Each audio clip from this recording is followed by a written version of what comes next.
What if every human on Earth screamed at once, for just 5 seconds? The air would tremble, the planet would listen, and then something almost certainly not what you expect would happen. Imagine 8 billion voices, all tuned to the same raw pitch of fear, anger, or joy. A single moment of collective release, concentrated in time, 5 seconds long.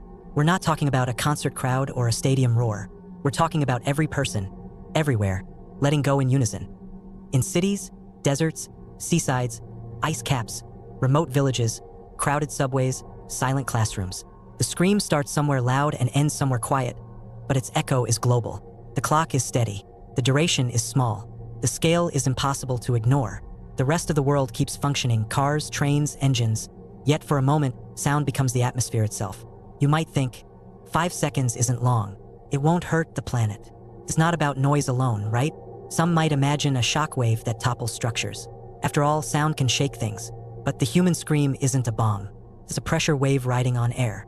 The natural intuition. A loud noise carries energy. The more people, the bigger the energy. So surely you'd hear a monumental drumbeat, a global echo that lingers on the horizon.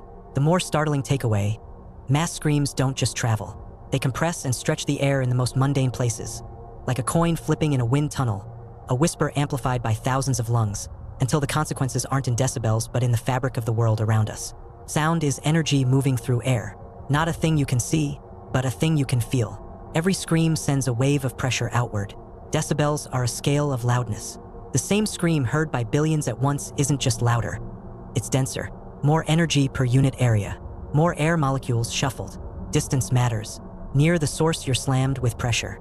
Far away, you hear something more like a distant thunder. The same event looks different depending on where you stand. Air isn't a perfect medium. It's a crowded one. Compresses, it rarefies. It has a temperature, humidity, wind. The scream rides those conditions, turning into patterns you can't predict from a textbook. The scream at scale isn't a single tone. It's a chorus of trillions of lungs, each with its own pitch, tempo, rhythm. The result is a messy, complex wall of energy, a fingerprint of humanity unleashed. What happens to the air? In the immediate vicinity, you feel the pressure. Objects, even sturdy ones, experience tiny, momentary forces. In a city, wind patterns shift. In a quiet countryside, you hear the air itself buckling for a breath. What about structures? Buildings are tuned to daily stresses. A sudden, synchronized pressure pulse could excite resonances. Windows rattling, pipes singing, fixtures trembling. Not a collapse, but a moment of shared vulnerability. The atmosphere isn't a perfect shield. It's a conductor. Everything travels. Even if the scream dies in a few seconds, the aftereffect, tiny changes in pressure fields, vibrations, microtremors, could ripple outward, interacting with weather, with day's end, with the quiet of the night. Then there's the human factor. 5 seconds of maximum vocal effort is physically taxing. People around the world who are already stressed, crowded shelters, hospitals, emergency rooms, will feel the impact more acutely. A scream isn't free energy. It's exhaust of the body. As the wave expands, it collides with urban canyons. Buildings reflect, refract, and trap some of the energy. The city's own microclimate, hot asphalt, moving crowds, buses, offers a parade of echoes.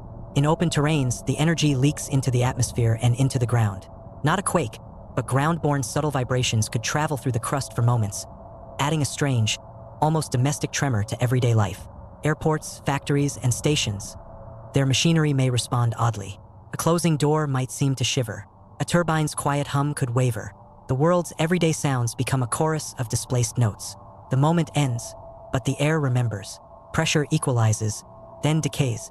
The planet breathes a little heavier, a little longer, as if listening for the next unspoken scream. The most dangerous consequence isn't a single catastrophe.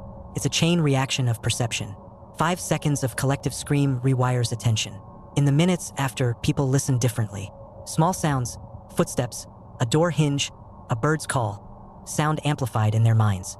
The world becomes suddenly acoustically intimate. Our social fabric depends on perception. If every scream leaves a trace of unsettled air and unsettled nerves, the next high-stress moment, an accident, a warning siren, a protest, could trigger misreads, overreactions, or paralysis. What if the scream changes our memory of sound? A shared, haunting memory. I heard the world bend. It becomes a new baseline for fear, for caution, for quiet. And that quiet leaves room for something else to emerge. An uneasy respect for the fragility of air, for the invisible threads that connect all of us. The scream wasn't a weapon or a victory. It was a test of listening. It proved that our planet's breathing isn't just geology. It's social, psychological, and acoustic. We learned that we are not isolated lungs, but an ecosystem of voices. When we cry out together, we change the air we share, and the way we hear each other next time we speak. The world remains, but altered. The next quiet moment after such a chorus feels almost sacred, like the air itself holds its breath, waiting to see if we will listen to what it's trying to say. If you could stage a 5-second scream on a planet-wide scale, would you choose fear or hope? Would you break the air, or would you reveal how finely we are tuned to one another? The answer isn't in the physics alone. It's in what we do with the silence that follows.